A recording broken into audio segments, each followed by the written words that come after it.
that the Democratic Party is getting a pretty bad rep right now. In fact, a lot of people are. Welcome to Politics Done Right. I am your host, Egberto Willies. This is a progressive program that will take the mystery out of politics. This is the program that will encourage you to make sure government becomes we the people. Whether you are liberal, progressive, conservative, or otherwise, you get to air your point of view. We are an independent media outlet that, unlike mainstream media beholden to corporations, we only owe allegiance to you.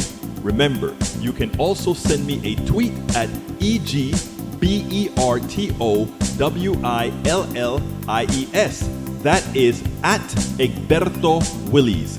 Let us engage. It is Politics Done Right. Well, folks, welcome to one more edition of Politics Done Right. I'm Egberto Willies, your host. Thank you so kindly for being part of the show. We are going to have a wonderful show for you today, as usual. Hey, the Epstein's files have been released. Oh, and they are invading the home of one of Trump's former, what is he called? Whose home is it being invaded? Yes, they're invading his home. But here's the thing, guys. Here's the thing. Why can't these people touch on many stories at one time? I'm going to come to you guys in a minute. But why is it that they cannot do one thing? You know, from the time I woke up this morning, or not woke up, but when I started watching the news, it was about John Bolton. You know, okay, the FBI has swept his home, John Bolton. They have invaded his home, yes, John Bolton. They're searching his home, John Bolton. And that's it. That's all you know about it. John Bolton's home is being searched by the FBI. Whether there are reasons or not, we think it's just Trump trying to get back at Bolton, but who knows? But that's a small story. We also have the Epstein files being released at the same day. I wonder why did they do that on the same day the Epstein files were released? Because they didn't want a lot of discussion of the Epstein files, and then they released the transcripts. And in the transcripts, Maxwell says, there is no Donald Trump. She has no knowledge of Donald Trump doing anything wrong, anything inappropriate. And for good measure, the same thing she says about President Clinton, right? So all these rich people who hang out with Epstein, they're all clean.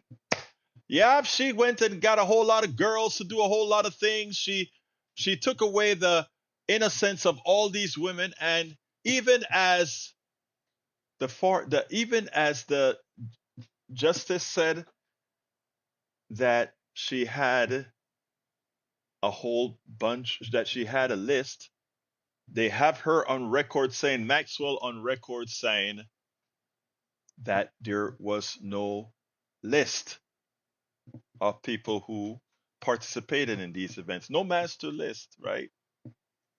So this is all junk, right?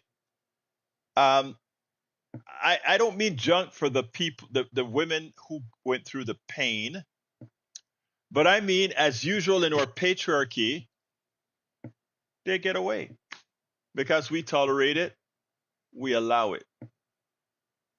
I've been racking my brains. Bondi came out and said, oh, she had it. The FBI director came out and said there was a whole lot of stuff, but now nothing is there. And they have the word of Maxwell to say that the Trump folks were not involved.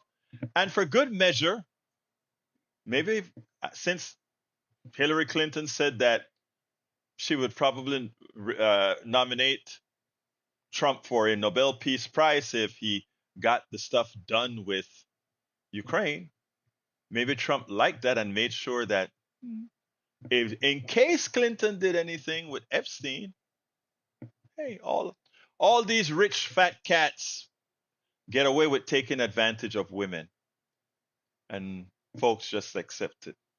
Well, I just thought that it's something I wanted to lay out there. The mainstream media cannot do several things at one time.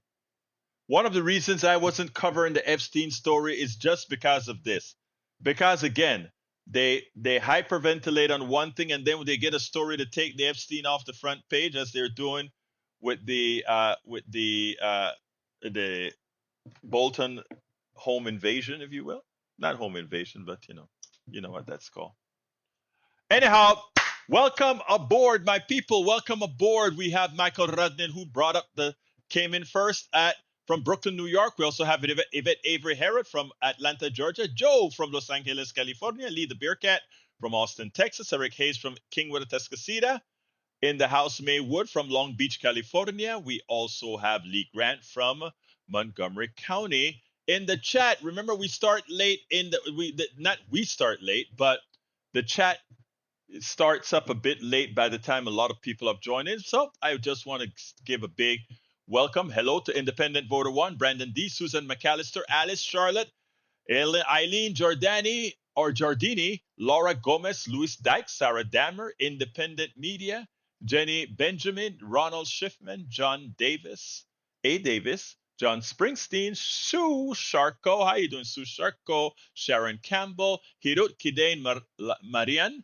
Welcome aboard, folks. If you want me to call where you're from, please remember to put your city and state, as is done on the other chat by all the others. Harry Denson is also in. Harry Denson from Missouri City, Texas. Thank you all for being here. All right, let's get busy. The first thing I want to talk about is the obituary. Bridge MCP is in the house. Bridge is from Binghamton, New York. She says the Justice Department on Friday released what it says is the complete transcript and audio recording of Deputy Attorney General Todd Blanche's audio recording of Deputy Attorney with Ghislaine Maxwell last month. The transcripts running more than 300 pages in length are marked redacted. If you believe anything that's there, don't you think there was an arrangement between her lawyer and Blanche? The answers were just correct. Look at the answers to all the questions. They were just the right answers to get her to come to a minimum security prison here in Texas. Yep. How else do you explain it? Patrick Magner says meow from Houston, Texas. You know what, Lee Grant, you and I may be onto something there, Lee. We may be onto something there, Lee Grant. All right, let's get busy. The demise of the Democratic Party is premature. You can say the demise of the Democratic Party establishment is not. The obituary is waiting. The question is whether the progressives and those who continue to find hope in the establishment do the right thing and start electing people working for the people. I want to play you a little piece here, and this little piece will tell you where my head is at, where our head, I think, is. Check it out. We all know that the Democratic Party is getting a pretty bad rep right now. In fact, a lot of people are in states, the 30 states that actually register people by party.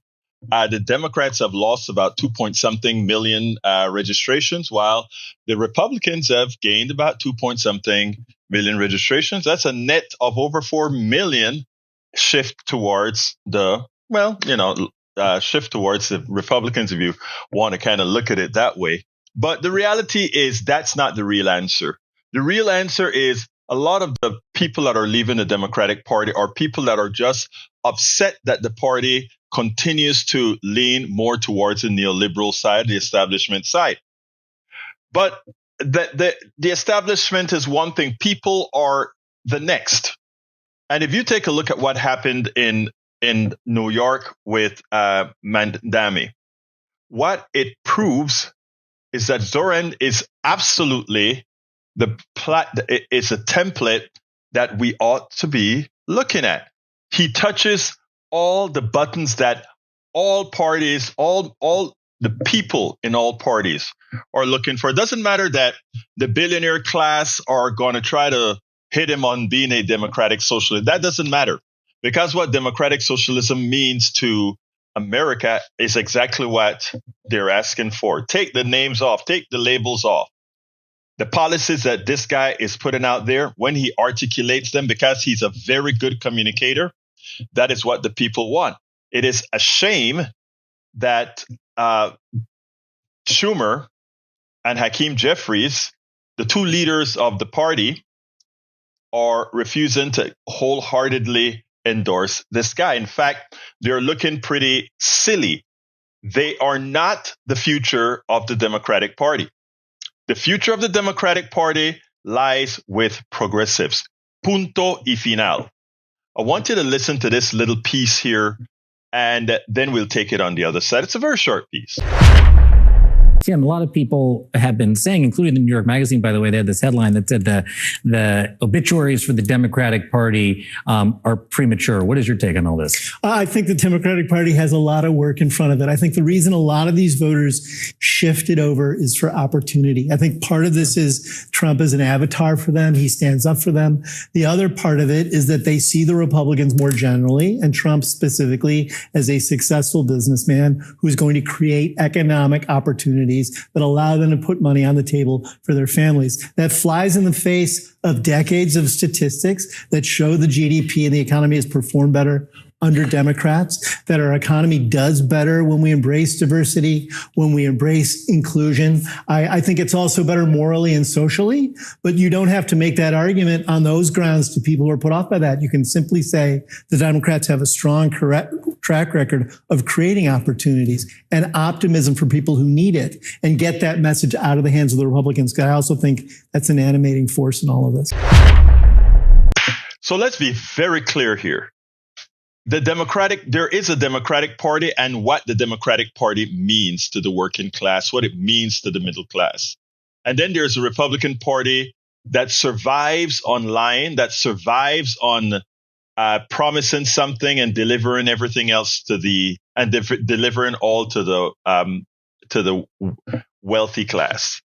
That is the choice that we have. All the progressive parties are under the wing of the Democratic Party, like it or not.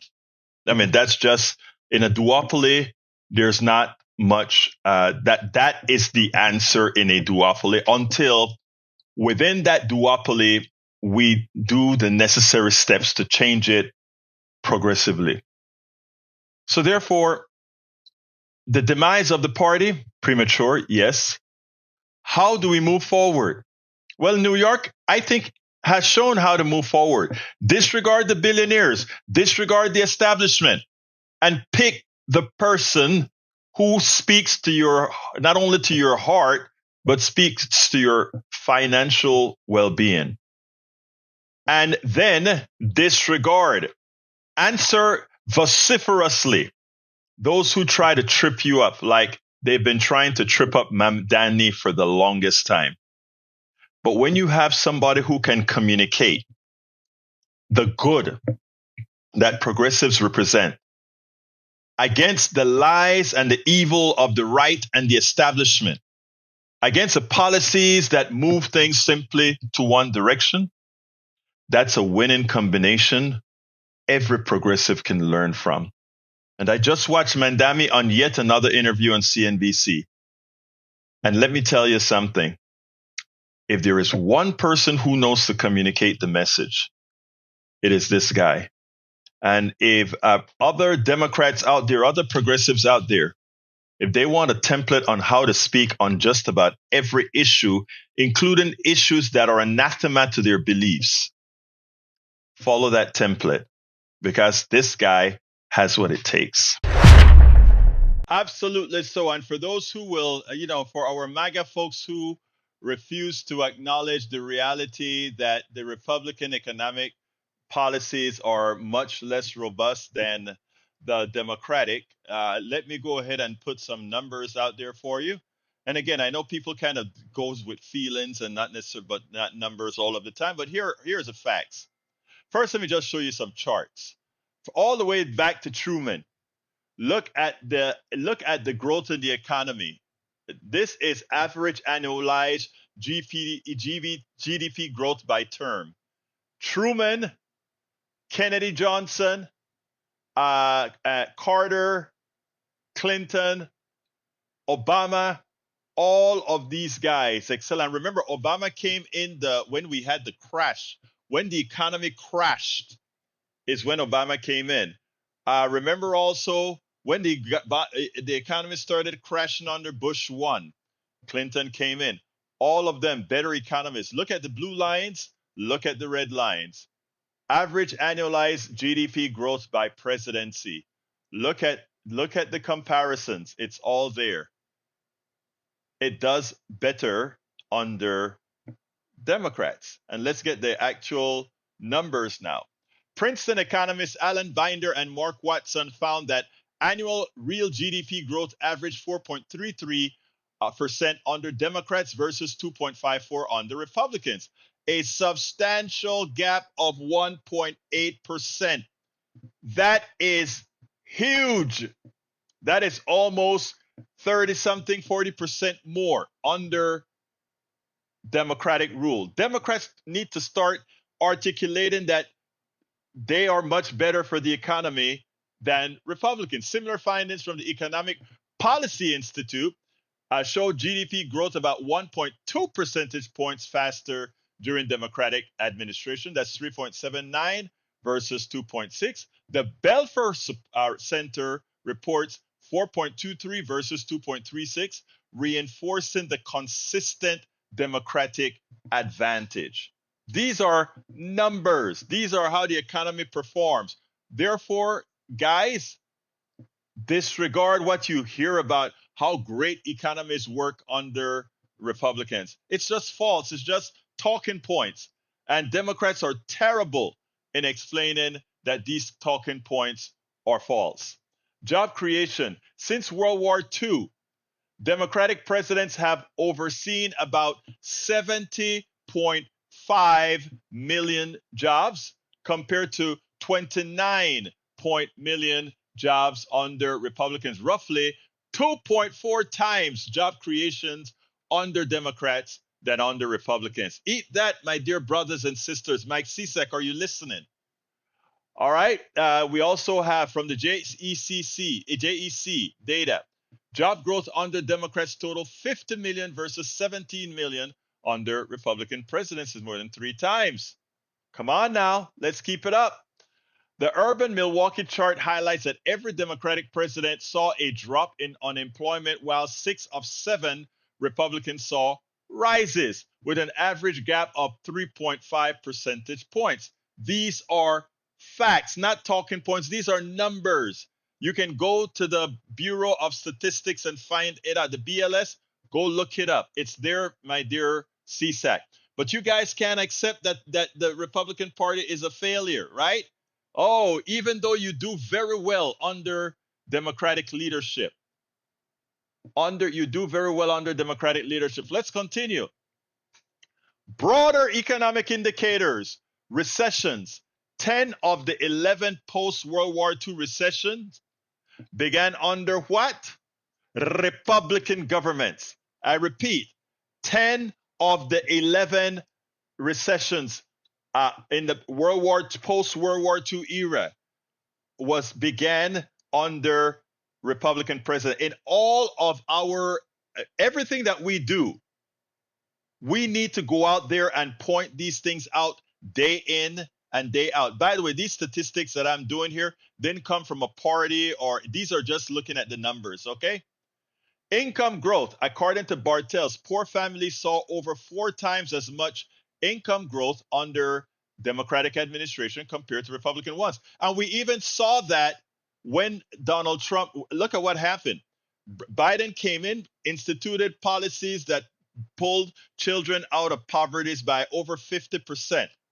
And as soon as the Republicans entered the Congress and changed the policies, the poverty rate of the children, the people that you guys say you love, Democrats or Republicans say they believe in the sanctity of life and they believe in taking care of our kids. Yet their policies immediately threw kids into poverty. Okay? I'm giving you the numbers. You can copy the screen, guys. All right, investment and inflation. Studies note higher business investment and slightly lower inflation rates under whom? Democrats, as well as faster growth in family incomes at the bottom quintile. Look, there's no magic to why these results occur. Republicans believe in austerity, tax cuts for wealthy people, and let me give you the economic rationale behind these numbers. You don't only put these numbers out. It's not enough to just tell you these numbers. Really, it's not enough. You have to say why these numbers are consistent with Democrats. And that is because of how economics work. The policies that put monies into the hands of the working class, because the working class has something called a higher, and listen to this, this is going to be a minor economic class. Poor people, middle class folk, have a higher propensity to spend. The marginal propensity of that person increases. And thus, if you put monies in the hands of poorer people, people that need more, there's an economic term known the marginal propensity to consume. They have a larger marginal propensity to consume than rich folk. So that said, if you give money to rich folks, that means nothing to them as far as, because if you give them tax cuts and all, because they're already rich, there is nothing that they're not going to spend or buy. So whatever extra money you give them, they throw it into another country, they throw it into a bank. It does nothing. And people say, well, they'll build more factories. Why the hell will they build more factories if they don't have people that have the money to buy what that factory will produce? Supply side economics is a fraud, and the numbers prove it. The reason Democrats do better than Republicans on the economy is not because they're Democrats. It's because of the policies that actually go out there and make people involve themselves into the economy, and the speed at which the economy moves people buying things. That is what creates an incentive for those who would build a factory, those who would innovate to do more. This is not rocket science. So it's not like, oh, because you're a Democrat, the economy does better. It's because the policies foment economic activity. Okay? All right. Contemporary insights. An analysis from Democratic Alliance source notes the U.S. economy grew faster overall under Democratic presidents. Job growth, unemployment, and manufacturing all favor Democratic terms, particularly Biden's. What did Biden do? He injected a whole lot of money with the IRA as well as with the CHIPS Act.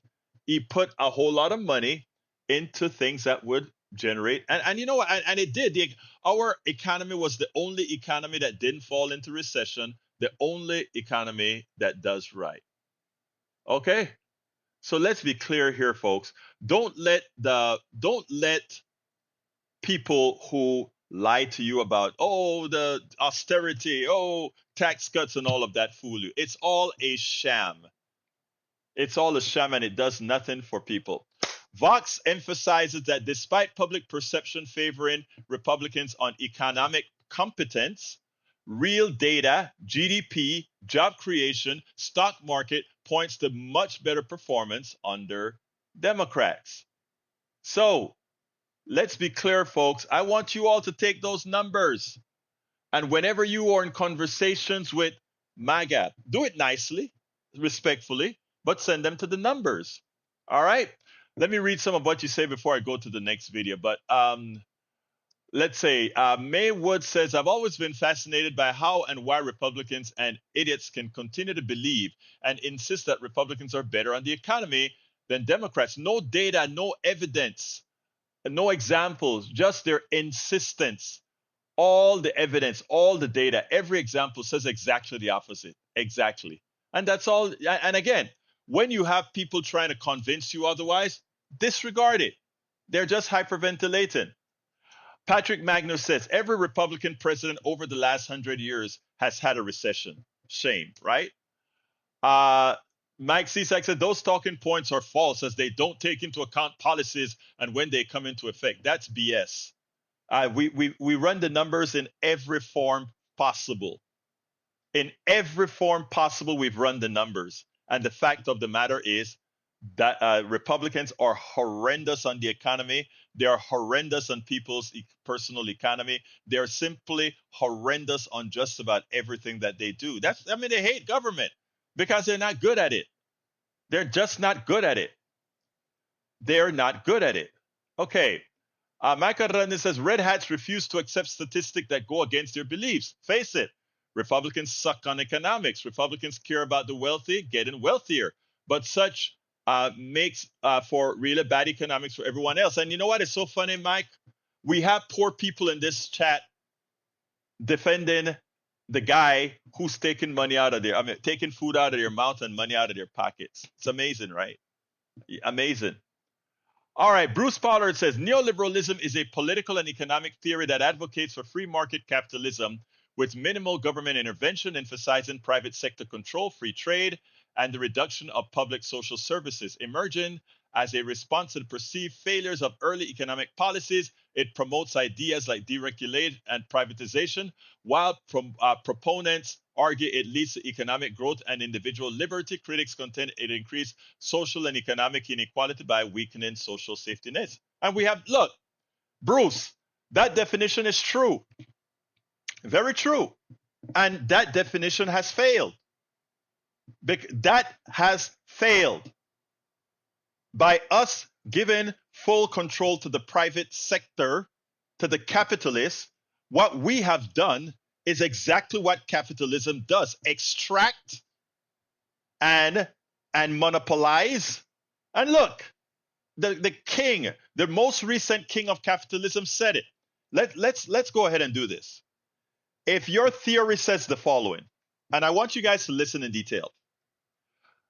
Milton Friedman says this following. You can look it up on Wikipedia in the 70s and for the newspaper article that he wrote in the New York Times. Just read that New York Times article. He said, corporations own the executives in a corporations. Their only responsibility is not to social issues. It's not to issues of fairness.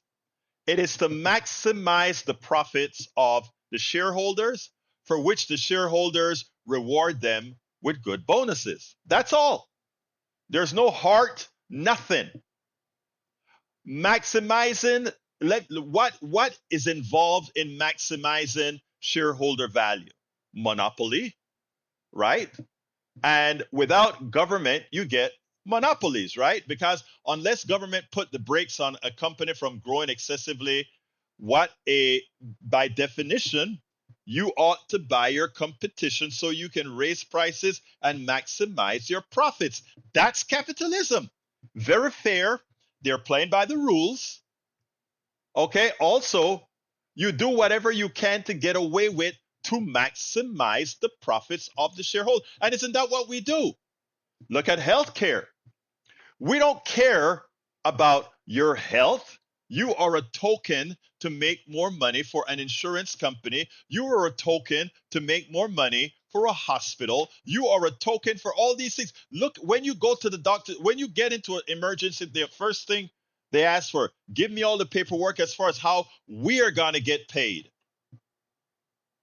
Look at why we don't have drugs for certain diseases. They don't make enough money. That's capitalism. That's the right thing for them to do. They're doing their jobs, but that economic system fails you because within that economic system, there's no humanity. None, no humanity. So therefore, Government, we the people, are the only way to institute humanity into an economic system. And that's what people like Mandami, that's what people like the DSA understand. That is what they understand. You can't put it up. Look, people always say, get government out of the way. So government is elected. If you don't like what government is doing, you can unelect them in a democracy, as long as we can keep our democracy. But if you don't like what Exxon is doing, and you have a weak government that Exxon pays off, if they want to keep MBT into the soil, you can't do a damn thing about it. If they want to keep dirty water as they did in Michigan, they can do it. That's what they do. Remember the rivers in Ohio until the government came in. Remember the pollution on what is it, 3 Mile Island? Not 3 Mile Island. On Love Island or Love Canal until the government came in. Remember, the only people that owe you an explanation are we the people, your government, not the private companies. They all, oh, if the government can't do anything well, really? The government or we the people, we do a lot of things very well. We do a lot of things very well. The people who fail more so than government has always been the capitalists. But what they're good at is putting the blame elsewhere. When we had the big crash in 2008, it was a direct result of, and let me tell you, it absolutely was a direct result of these financial instruments created by people that make absolutely nothing. Absolutely nothing. They create instruments that insure and insure and insure, right? So that they could have these horrendous mortgage bonds that really should be worth nothing or worth little to give them a high value. That's what they did. And that card, that class of cards just came crashing down. That's what they did, the private sector. That's not what government did. That's what the capitalists did. They created false instruments, not real monies, false bonds, false. These things were things that are based on nothing. They created that. Then in 2008, the economy crashed, locked up, credit locked up. Why? Again, because of what the private sector created. Okay. Who did they come crying to liquidate them? We expanded the money supply for them, right? We eased the money supply for them. Think about that. And then, not one of these bankers, except for one Indian guy that went to jail. None of them went to jail. Hey, John, talk to me. Oh, wait, why isn't it answering? Ah, come on. Hey, John. Hey, John, call back again. For some reason, our system didn't answer the phone. Call back again. Let's see if it'll work this time. I don't know what happened there, but I was supposed to be able to answer it, but I couldn't. Call back again, John. Call back again. Anyway, so it is important for us to understand these concepts. Don't be fooled by or be scared. They want you to be scared of Mandami. He's a democratic socialist. DSA, DSA, DSA. Well, people are smarting up. They're saying, wait a minute. Wait a minute. Let's see if I can answer that now. Oh, it looks like it worked this time. All right. How you doing, John? I'm doing fine. I just wanted to say, unfortunately, they have brainwashed the population to vote against their own interests. Really, the bottom line. And people do need to understand that economics, and it's not that difficult to understand. The information is out there. You covered quite a bit, and the only successful democracies, I would say, like that are now very successful, are ones that have a lot of regulation on their economies. I'm talking about Finland, Denmark, Oh yeah. and Norway. You know, a lot of the northern European countries, and that's why they don't, they don't have the kinds of issues that we have. And in this, they should have been punished in 2008, and instead they were rewarded. The same people that crashed the economy, Yeah. in a way, they were rewarded by us bailing them out. There is a flow of money in this country, and it's not going from, it's not trickling down, it's trickling up. So we Yeah. should I mean, think of it that way. yeah. The Yeah. reality is, and it's not up for. You know what, John? When we have two chats, and the other chat that I have, we have some of our MAGA folks in there talking about, they simply cannot understand that the numbers are absolute. The numbers just tell you the something, right? If you get income inequality Uh, over yeah, since and yep, yep. if you are getting I'm, income uh, inequality and wealth disparity, that tells you that yep, your yep, economic system is failing, and that right. you have to put in regulations in there that prevent that. Right now, what we do in America is we reward lazy, and the lazy ones I'm talking Yep. about are not the middle class folk.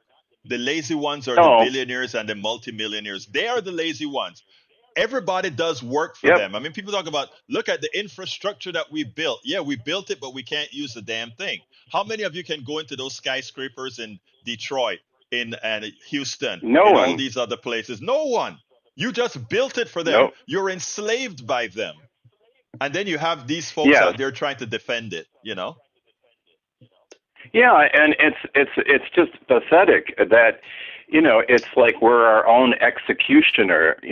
We're ripped off, and then we're our Yes, own executioner, just creating, a disaster. No, Republicans are not for life; they're for birth, and only for one reason and one reason only: that they can use life.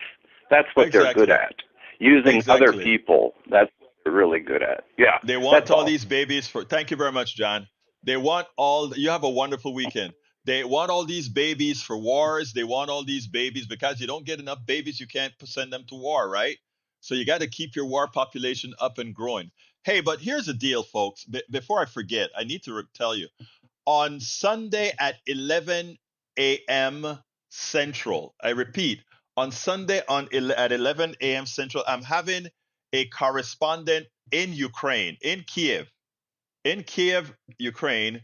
We're going to be doing a live session with him, and you will be able to call in. He's been living through the bombings, he's been living through the politics, etc., and he's been reporting extensively out of Ukraine. So I will have him on Sunday at 11. I'm going to write up a few things and put it out there to kind of advertise it. But please, when I do that, share and let folks know that we're going to be covering the reality. This isn't going to be ABC, CBS. This is an independent journalist that will be talking about this issue. And the reason we have to do it, Eric, the reason we got to do it at 11 a.m. is because, again, the time difference between here and Ukraine. And at that time he's able to get good internet access and that sort of thing. So whatever the case is, I'll of course it'll be taped. So we'll be taking phone calls if anybody wants to ask him any questions specifically as well. So remember, that's going to be Sunday at 11 a.m. Central, 12 Eastern, 10 Mountain, 9 Pacific. And this is going to be Chris Sampson, who is a correspondent out there out there. Anyway, Maywood says, well, let's see if the government policies cause the upper crust incomes to go up while the workers and the middle class wages come down, then the economy is doing poorly. Period. Absolutely. And that we've had that for now decades, right? We have had that reality now experience for decades. So let's be clear about that. All right, I got one more video that I got to show you. And this one is, hey, Trump has gone Mao Zedong. He has gone Mao Zedong with a touch or a hint of Marx. Yeah, we're talking about Trump. Check this out.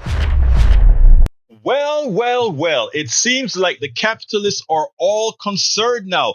Donald Trump has gone all Mao Zedong. It has gone all Karl Marx on us. And, the capitalist folks have not yet spoken up.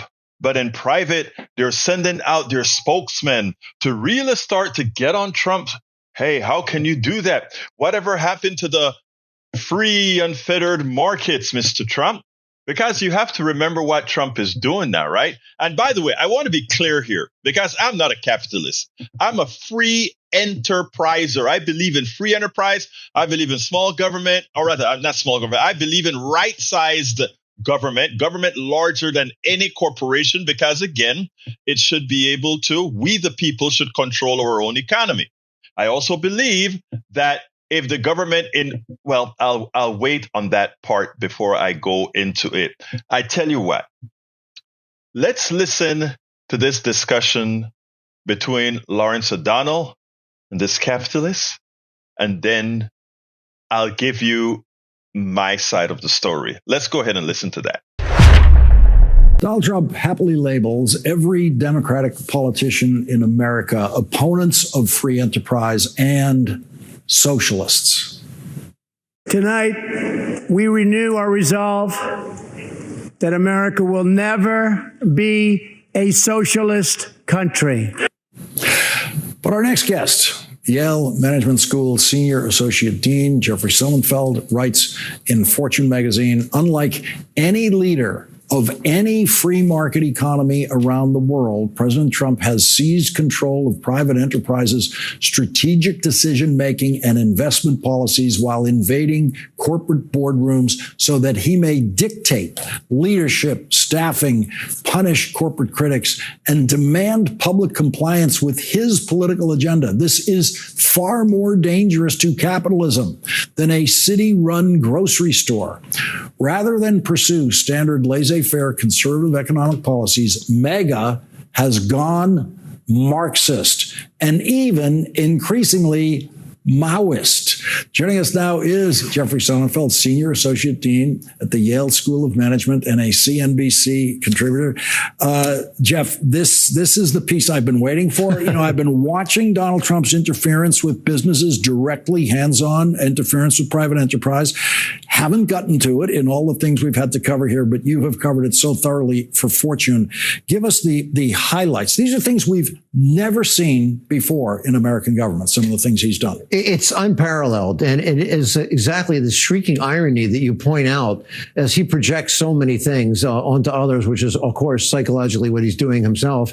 This does it right from the top. I should point out that several CEOs, real titans of industry that joined me in co-authoring this piece, John Pepper, the former CEO of Procter & Gamble and former chairman of Disney, and Ann Mulcahy, who has turned around Xerox, and great boards like Citigroup and others that she's been on, Johnson & Johnson, Bill George, Medtronic, Goldman Sachs and Exxon, and he's been on and Laura Tyson, the great economist, is that they're all stunned. And we've heard from a tidal wave of current CEOs saying they've been waiting for somebody to call this out. The ideological inconsistencies, just like you said, whether or not it's Adam Smith or Hayek, Frederick Hayek, or Ayn Rand, or Paul, or whomever, Milton Friedman, whoever people love to wave around as their coat-like celebration of the separation of sectors. This violates all that. And then the corporate shakedowns, as we've seen with Intel and others, and NVIDIA and AMD demanding a stake in these businesses. Their competitors aren't so happy. That means if you're Broadcom or if you're Qualcomm and you actually have a larger percent of your business coming out of China, the government's working against you. You're competing against your own government. That weird shakedown. And they sometimes will turn to TARP as an example. That was a handful of companies. They were facing bankruptcy. They were backbone companies, and they had a short-term termination. It was all going to be paid out and with profits within 5 years. So they're not parallel at all. Now, weirdly, Trump, who you like to point out is nowhere near the great deal maker and genius he thinks he is, He paid out twice as much as Bush did in the TARP bailout during COVID, and he didn't take any ownership stakes in anything then. Why now is it so obvious? But now he's reaching into these individual companies in ways we've never seen before any president attempt to do, telling them where they can do business, how they can do business, and in effect threatening them. Companies want to merger, they have to come to Donald Trump. If a company wants to merger, they literally, in one case, had to pay Donald Trump in order to perform a merger. It's a shakedown. It's a form of extortion for sure. To be told at Coca-Cola what kind of the ingredients they need to put in their drinks based on what Donald Trump says, not based on the science, is ludicrous. They complied at Coca-Cola, but it's crazy. We're seeing that across the board. What technological investments, what parts of the world to go in, and who's he to call these shots? He's certainly not been a great businessman himself, as you point out in those 4 bankruptcies he's taken himself through. Is that, we've never seen anything like this. It blurs the sectors. It undermines the whole idea of the free market system leading to incentives for innovation and creates this large central planning, commandant's type group. It's ridiculous. All right. So there are 2 things here, right? 2 things. And they kind of mulch it all together. And I need to get all of you to understand it the right way. There is the issue with Intel and ownership, where Trump wants to have ownership in Intel. After all, Intel is getting quite a few $1 billion in grants, in subsidies to reinvest here in America. Let's put that one aside, but remember that one. But there's also where Donald Trump wants all these these companies that are sending chips for other countries to do AI to do what's called revenue sharing. Well, that part sounds a lot like some sort of a fascist, communist type of a thing. And I use the communist thing wrong. That's a wrong word. That seems like sort of a fascist entity where in order for us to do business, a private company to do business, that the government wants to get a piece of the action. Hey, guess what? I don't support that. I don't support that if private companies make a product and other companies want to go ahead and buy it, that they have to revenue share with the government. I do believe in taxes now. In other words, right size taxes I do believe in. But to say that whatever revenue you make, etc., some of it has got to go to the government, I'm not into that. That's kind of Mao. That is right? But, like I said, Donald Trump has a way of mixing things, right? The thing about the subsidies, the billions of dollars that went in subsidies in I think it was the Chips and Something Act, where these wealthy chip companies got billions of dollars of your money. I do think it is not that the government should get an ownership stake for investing in allowing that company to build. Of course. But I feel the same way about drug companies. We develop the drugs, and these companies, after the concept of the drug has been determined in universities, etc., paid for by United States tax dollars, and then marketed by these big drug companies who then sock it to us by charging us a whole lot of money for these drugs that we originally developed, that we provided the intellect to develop, and then the capitalists in these companies make all the money. The shareholders of the companies make all the money. The executives get all the bonuses, and we, the people, pay the price to enrich them. And the engineers in those companies just make their regular salaries. Oh, no. We developed those drugs. We should have an ownership stake in those companies. We should revenue share with those companies where we invested our United States taxpayer dollars to make these things. So he's right on that. Ownership stake scenario in Intel for what they're going to get from the United States government, that is absolutely warranted. But this guy that came on to Lawrence, there's something wrong with that. The government involvement in the private sector. No, the private sector wanted the government help. It's amazing, right? When they're given Medicaid, they want everybody, even if you're taking care of a sick person, you are healthy, but you're taking care of a sick person. They want you to go out there and make and work at least 80 hours a month. They want you to go out there and do that, right? But these rich fat cats out there that are getting $10 billion from us, untouched, just our tax. Oh, you don't have to do anything for it. You can go build your factories, inflate the dollar, make the money, make your profits from that. And you pay nothing. But our workers, our Medicaid recipient, our SNAP recipients, these people that have worked their lives off and have hit hard times, we want them to pay. Those poor people must pay. They must work even if they can't, even if circumstances are not opportune. They must work. So again, let's look at it this way. Yeah, Trump has gone not full Mao, full fascist, but with a touch of sensible. And that touch of sensible is, if we're going to invest in well, he didn't say it for drug companies, he said it for Intel. But we should take a look at all the companies that receive subsidies from us and then sell us back the things that we designed, created with the intellect of the taxpayer. Yeah, we should have a stake in all those things. And actually, that would then pay back a lot of what these guys are profiting for on our backs. Folks, let's wake up and let's understand what's really going on out there, because what happened is that is how they sucker us into doing that which need not be done. All of our country's problems, from polarization to ignorance on domestic and international issues to a complete misunderstanding of our economic and healthcare systems, are a direct result of a derelict mainstream media that too often bend over backwards to support corporate or bought politicians' wants as opposed to the people's needs for real information to make their lives better. Independent media is the only solution to inform truthfully and factually. Why?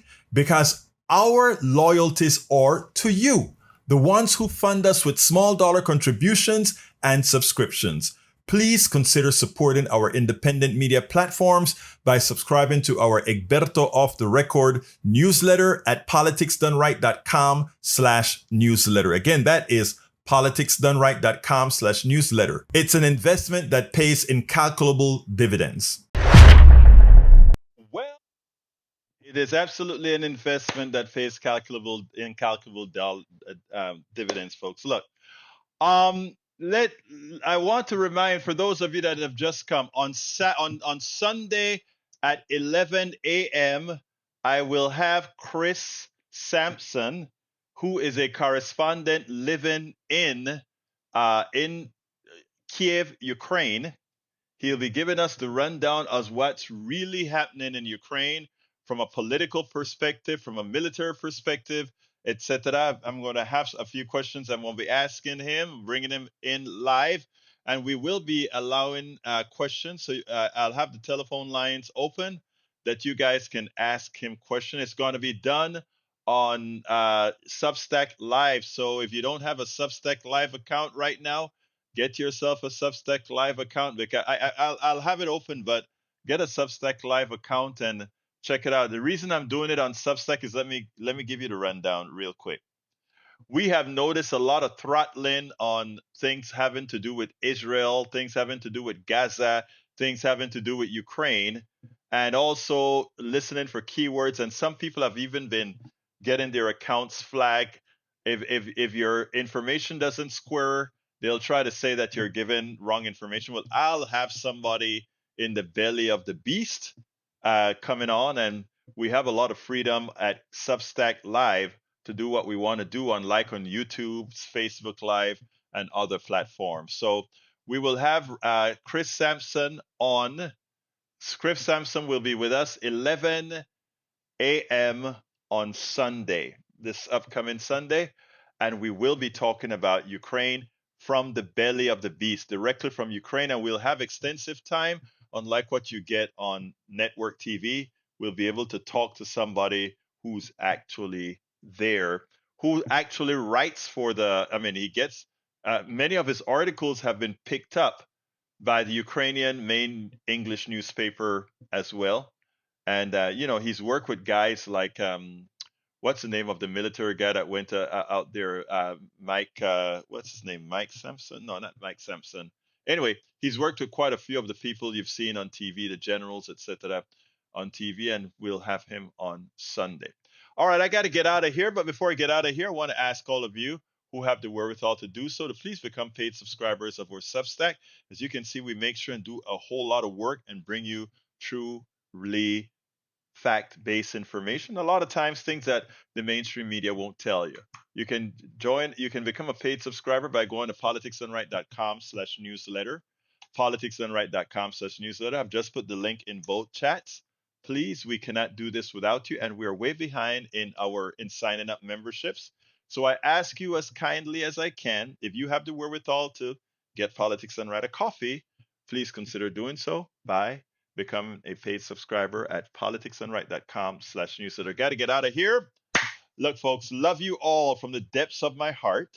My name is Egberto Willies. This is Politics Done Right. And you guys know how I end this baby. I am what?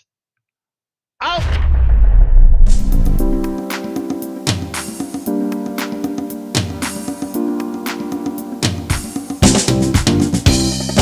Welcome to Politics Done Right.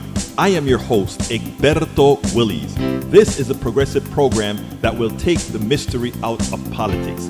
This is the program that will encourage you to make sure government becomes we the people.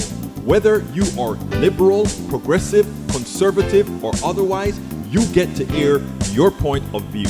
We are an independent media outlet that, unlike mainstream media beholden to corporations, we only owe allegiance to you. Remember, you can also send me a tweet at EGBERTOWILLIES. That is at Egberto Willies. Let us engage. It is Politics Done Right.